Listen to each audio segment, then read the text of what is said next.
Hey guys, Jinx here, and welcome back. Today we have a $300 borderline entry-level build for a commission. It's been a while since I uploaded a full build because I was on vacation, but now I'm back. And before we get started on the build, I want to ask you guys to like this video and subscribe, as it does help me out to make more content like this. Anyway, let's get started. The keyboard we have today is the NK65 V2 Aluminum Edition. It comes with this nice looking carrying case, which is pretty good, though my own complaint is that the straps make it hard to take the keyboard in and out the case. But anyways, it's a standard 65 layout keyboard that comes with a hot swap PCB, perky RGB lighting, and south-facing LEDs. The kit also comes with an aluminum plate, tray-style plate mount stabilizers, some sound dampening material, and a coiled cable. All in all, it's a great looking heavy board that can be the highlight of any setup. A little bit about the coiled cable. It's nothing special, but it's still something. For those of you out there that want a coiled cable but don't have the money to spend on it, this will do. But I do recommend, if you have the extra money, to switch it up and get a better one. Next up are the switches. These are Novelty's KL Box Jades, part of the thick clicks lineup with the Box Navies. These little guys have a very sharp tactile bump and very thick clicks. If I had to say, they sound just like clicking a ballpoint pen, and it's pretty satisfying, to be honest. And I haven't really used clicky switches since my first pre-built, so this is pretty refreshing. Then for the keycaps, we have the PBT Mizu keycap set. Although they are clones, they still look amazing.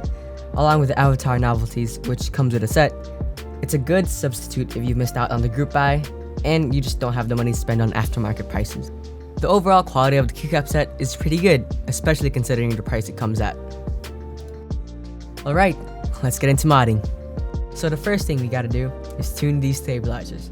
Out of the box, they sound really bad and they're really rattly.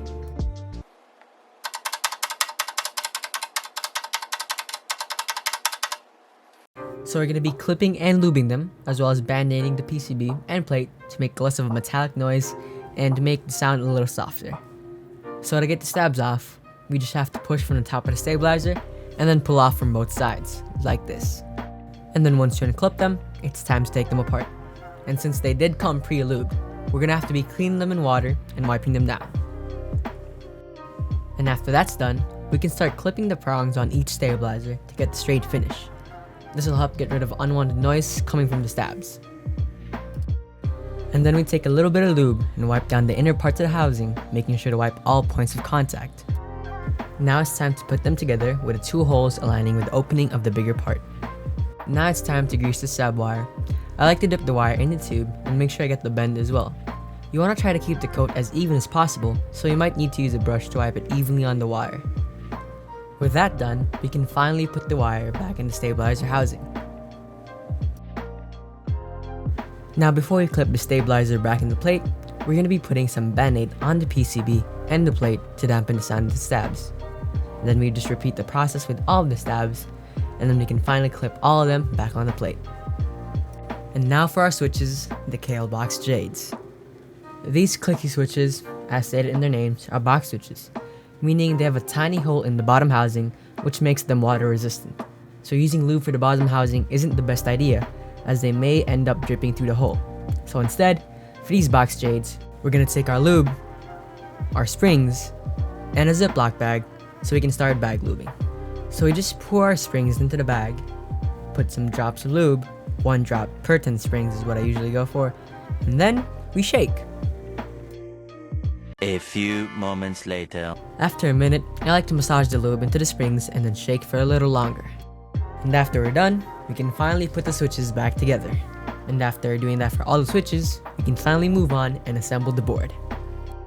After that lengthy process, we can go ahead and get these box jades on the keyboard.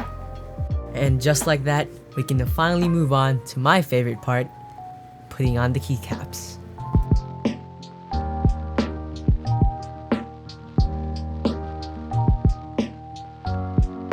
And there you have it, we're finally done with this build.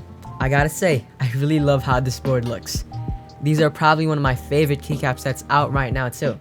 I think it's absolutely stunning, and overall, this board is too. But anyways, I won't keep you guys waiting any longer. Here's a sound test of the NK65 with the box jades.